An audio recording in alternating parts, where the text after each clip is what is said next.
Hello everyone, time for a quick update, monthly update actually, as requested on the high income shares by Harvest ETF. So we'll take a look if there's any increases or decreases this month, any news, anything of note. So let me first off by saying that basically they're going to be launching an unleveraged version of HHIS. So we know that HHIS is the all-in-one that has all 15 high income shares. They're going to be launching an unleveraged version. I guess they had some requests for this. Personally, I don't know why anyone would invest in an unleveraged version of HHIS.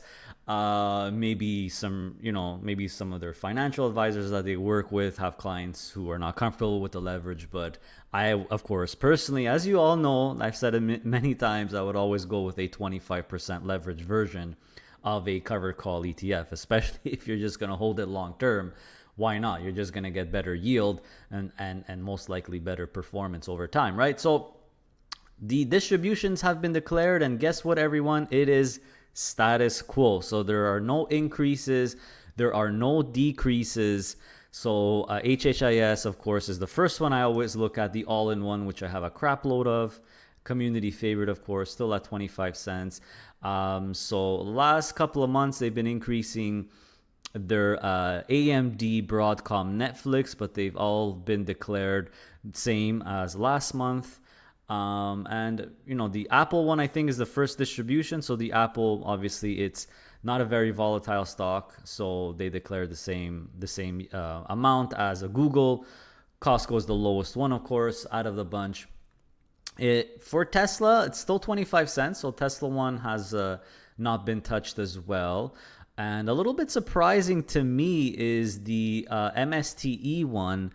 That one has not changed as well. It's still 60 cents. We know that and it was 60 cents last month, but it was at one point in time 66 cents. Started at 60 cents.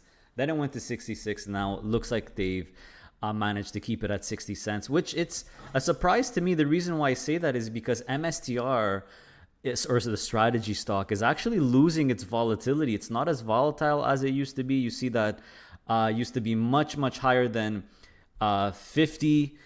You see here in the last 30 days, it's 51% implied volatility, which I believe is the prediction for the next 30 days is lower now at 48%. So volatility has been going down on Bitcoin and also on MSTR. And remember, everyone, that these distributions are based on the NAV. So MSTR doing pretty well and staying pretty solid has helped for sure. But it's also based on the volatility, right? The amount of premiums they take in is based on volatility.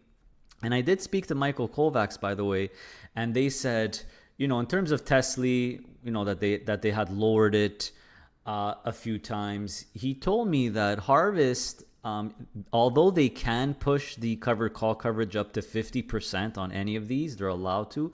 They're actually much more comfortable and pretty much more along the lines of the 33% range. So I can't confirm exactly. All right, I'm not a mind reader, and it's very hard for him to go into detail to tell me exactly what they're doing.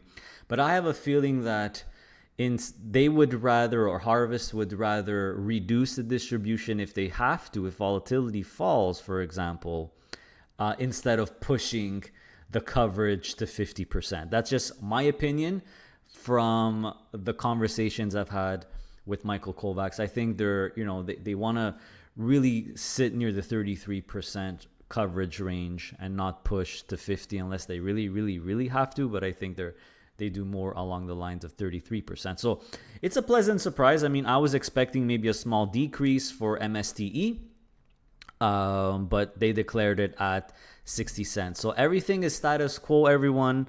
No increases, no distribution increases or decreases this month, which is for July, which is great news. And they're announcing that they're coming out with an unleveraged version of HHIS. So HHIS continues to kick ass, everyone. I think it's going to be Harvest's #1 ETF very, very soon. I think it's going to beat HHL. I think it's already at their second highest ETF, or their second most popular in terms of AUM, at 658. I mean, it just goes up so much every single month. I mean, it's a great ETF to hold. It's diversified. It has very, very high yield, which is really awesome, everyone. So yeah, I mean, that's the update for this month. We're going to do this again next month, so I keep you updated on the Harvest high income shares. Make sure you like this video. If you want me to keep doing this monthly series, make sure you're subscribed, because this is your #1 source for income oriented investing. And see you next time.